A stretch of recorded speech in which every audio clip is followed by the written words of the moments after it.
Si Tugade. O, isa pa yan si Tugade. Alam na nga niya yung Dalian train na hindi angkop sa compatible, compliance sa ating MRT system. Pinilit pa talagang papasukin.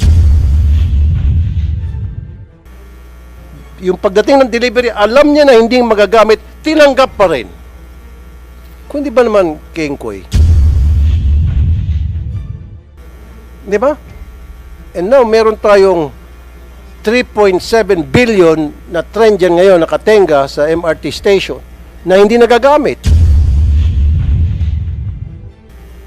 Dahil kasi puro foreigner ang gusto nyo eh. Ayan, China, Dalian, China. Ngayon dito sa jeepney modernization, China na naman. Bakit gustong-gusto sa China? Ano meron?